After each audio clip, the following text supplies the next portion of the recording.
그런데 제가 선교 현장, 해외 선교 현장에 가서 보면은 한편은 조금 답답한 부분들이 좀 있어요. 우리 선교사님들이 20년, 30년 여기서 제가 이렇게 고생을 했습니다 하는 얘기들을 하는데 선교사님도 계속 고생하고 있고 선교 대상인 그 나라의 사람들도 계속 가난에서 헤어나지 못하고 계속 고생 속에 살고 있고, 예를 들면은 뭐 필리핀 쓰레기 마을 같은 경우 거기 뭐 이렇게 교회 차려가지고 20년 동안 내가 여기서 선교를 했습니다 그러는데 아이들은 계속해서 쓰레기를 줍고 있는, 환경은 바뀐 것이 아무것도 없는 이런 이제 현실을 보면서 우리가 이 영적인 말씀의 복음을 전하는 것이 궁극의 목적이지만 우리가 영과 혼과 육이 있기 때문에 어떤 육신적인 그런 부분들도 당연히 향상을 시키고 개선을 시키는 그런 노력들이 좀 필요하지 않을까 하는 그런 생각을 많이 해봅니다. 예수님도 보면은 이 시나고그 회당에 가서 이렇게 말씀을 가르치는 일을 하셨거든요. 그리고 말마다 다니면서 이제 하늘나라의 복음을 이렇게 전하셨는데 우리가 복음서에도 보면은 예수님이 복음만 전하는 것이 아니고 세 가지를 하셨어요. 우리가 오병이어의 기억에서 알듯이 먹는 문제도 수시로 해결을 해 주셨습니다. 그리고 많은 병자들을 낫게 해 주셨고, 그 다음에 제자들을 가르치는 일들을 꾸준하게 틈틈이 하셨다 하는 것입니다. 그렇기 때문에 예수님의 그 사역을 보더라도 그냥 전도만 하는 것으로 끝나는 것이 아니었다 하는 겁니다. 대한민국은 선교 역사에서 아주 성공적인 선교 사례로 꼽히는 걸로 알고 있습니다. 그런데 미국 선교사님들이 한국에 와서, 조선에 와서 어떤 일을 하셨는가 하면은 세 가지를 하셨어요. 하나는 학교 짓고 병원 짓고 그 다음에 교회 세우는 것, 이 세 가지를 하셨다 하는 것입니다. 그래서 이 학교를 통해서 어렸을 때부터 기독교인들을, 기독 정신을 이렇게 세워줬기 때문에 그 사람들이 초기 대한민국 건국에 많은 기여를 하셨다 하는 것입니다. 그래서는 10,000명의 아이들을 후원을 합니다, 매달. 그러면은 한 아이당 5만 원씩 가면은 1년이면 60억이 지금 계속해서 아이들에게 가고 있습니다. 물론 이제 이 앞전에 뭐 코로나 사태 때 그 컴패션의 아이들이 어려움을 겪었다고 그래서 저희가 이제 한 140억 정도 현금을 이렇게 보냈습니다. 그 중에 회사에서 70억, 제 개인이 개인 돈, 세금 많이 내고 남은 돈 70억을 보태가지고 이렇게 이제 보냈습니다. 재산이 얼마나 많길래 그래도 좀 남은 게 있느냐 이러는데, 한 2조 2천억 매출을 올리면 1년에 한 1,000억 정도가 남습니다.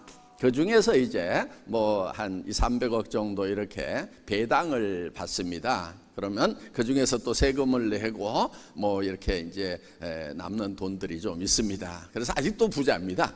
예. 그러니까 돈 자랑하려고 하는 것이 아니고 열심히 벌어가지고 이 복음을 전하는데 돈이 복음의 통로가 되는 이것이 좋은 선교 방법 중에 하나다 하는 겁니다. 그러니까 여러분들 중에서 혹시 이런 경영이라든가 이런 경제 쪽에 관심이 있고 나는 머리가 그쪽으로 좀 돌아간다 싶으면은 이런 경제 활동을 통해서 복음을 전하는 것을 한번 고려를 해보시기 바랍니다. 그러니까 나는 이 목회자가 됐기 때문에, 송직이기 때문에 그런 돈 같은 것은 나는 멀리 해야 돼, 나는 오직 헌금만 가지고 이렇게 선교할 거야, 이렇게 하지 마세요. 뭐 그렇게 하는 것도 하나의 방법일 수가 있는데 저는 뭐 꼭 그렇게만 해야 되느냐 하는 그런 생각을 가지고 있습니다. 그리고 이제 물론 넘어지기도 하고 엎어지기도 하고 또 오랜 시간 동안 가난한 삶, 그러니까 제가 월급쟁이도 한 17년을 했거든요. 그러니까 가난한 그런 생활도 했지만은 하여간 50이 넘어서 애텀이라는 회사를 시작을 했고, 그러면서 이제 이 복음을 전하면서 기업을 하면서 복음을 전하는 그런 일들, 그걸 이제 비즈니스 애스 미션, 그래서 뱀 기업이라고 하죠. 그런 뱀 기업의 어떤 모델들을 만들어 가고 있습니다. 지난주. 예. 그래서 제가 지난주에 이제 일본에 있었고, 그리고 다음 화요일은 또 이제 중국으로 넘어가서 또 일주일 동안 행사가 진행이 됩니다. 중국은 공산 사회주의 국가이기 때문에 사경에 마음대로 할 수가 없습니다. 그래서 거기 이제 직원들이 좀 와달라고 그래서 난 사경에 안 하면 안 간다 이렇게 얘기를 했는데, 거기 밑에 부장을 막 대만까지 보내가지고 왜 중국에서는 사경회를 하면 안 되는지 계속 2박 3일을 설명을 하더라고요. 근데 제 대답은, 그러니까 나는 안 간다고. 내가 사경회 안 하는데 왜 비즈니스만 하러 오라고 그러냐고. 그러니까 나는 안 간다고. 그러면 또 이제 왜 사경회를 하는 것이 어려운지에 대해서 또 설명을 하고, 이렇게 2박 3일을 보냈는데, 어떻더니 이제 사경회 없으면 나는 안 간다 그랬더니, 그럼 직원들이라도 모아놓겠습니다 해가지고 직원들 한 200명 정도가 이렇게 이제 모여서 이제 사경회를 합니다. 그래서 그래 뭐 숫자가 많든 적든 사경회를 한다고 그러니까 우리 직원들 중에서도 대부분이 이제 아직 크리스찬이 아닌 거죠. 물론 입사 면접 때는 반드시 짚는 것이 있습니다. 자, 애터미는 성경적 가치관에 의해서 경영되는 기독교 기업이다. 그럼 당신은 입사를 하면은 성경을 배워야 되는데 배우겠느냐? 이렇게 물어요. 안 배우겠다고 그러면은 이제 면접 끝 이렇게 되고, 예, 뭐 좋은 결과 있기 바랍니다. 그러고 이제 나중에 안 좋은 결과로 통보가 되겠죠. 예. 그런데 아무도 안 배우겠습니다 이런 사람 없었어요. 뭐 제 친구 중에 뭐 교회 다니는 사람이 있습니다. 제 이모님도 교회 다닙니다. 저도 뭐 배우는 것은 좋아합니다. 뭐 이렇게 그러면 오케이, 네가 배운다고 그랬으니까 이제 들어오면은 사경에 참석을 해야 된다.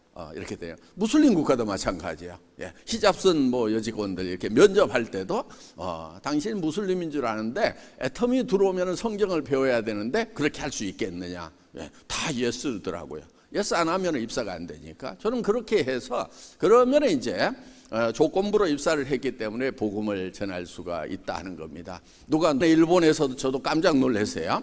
예. 그 전날 1,300명이 모였는데 그 다음날 사경에 700명이 왔더라고요. 일본에서 놀라운 일이래요. 인도네시아에서는 900명이 와가지고 저도 또 놀란 거예요. 그래서 어떻든 주님께서는 때를 얻든지 못 얻든지 복음을 전하라고 그랬으니까 저는 상황 분위기 이런 거 안 봅니다. 예, 누구를 만나든지 그냥 성경 얘기 바로 꺼냅니다. 그래서 이 비즈니스 세미나에서도 이제 막 성경 얘기를 하는데 사람들이 처음에는요 막 벌떡벌떡 일어나서 가버리는 사람도 있고 그래가지고 저한테 항의가 엄청나게 많았어요. 아니 회장님 개인적으로 신앙생활 하는 거 우리 뭐라고 안 해요. 그런데 왜 비즈니스 현장에서 성경 얘기를 해가지고 어렵게 데려온 사람들 다 쫓아버립니까? 근데 제가 뭐라고 그러냐면은 나한테 성경 얘기 못하게 하면은 나는 이 회사 문 닫아버린다. 내가 이 회사를 떠난다. 당신들 알아서 하든지 말든지 하라고 아주 단호하게 얘기를 했습니다. 그랬더니요 어느 날부터인가 벌떡벌떡 일어나서 가는 사람들이 없어졌어요. 그래서 바로 사람들은 길들이기 나름이야. 그렇게 얘기를 했더니 이 회장님 우리가 1차적으로 푸닥거리를 해가지고 데리고 오는 거예요. 그래서 어떻게 하는데 그랬더니 그 행사장 오는 관광버스 안에서 여러분 가면은 애터미 회장님이 장로님인데 그분이 성경 얘기를 해요. 그런데요 안 길어 5분에서 10분이면 끝나. 근데 그 얘기 못하게 하면은 아예 강의 안 해준다고 그러니까 여러분 그 5분 10분 참고 들읍시다 아셨지요? 그러고 예 그러고 온다는 거예요. 어떻든 우리가 세상을 변화시키는 거지 세상에 의해서 우리가 변화돼서는 안 된다는 것입니다. 그런데 우리가 선교 전선에 나갔다가도 어떤 것에 부딪히면은 우리가 변질돼 버리고 변화돼 버리고 주저앉고 하는 이런 부분들 하나님께서 기뻐하지 않으시리라고 생각을 합니다. 그래서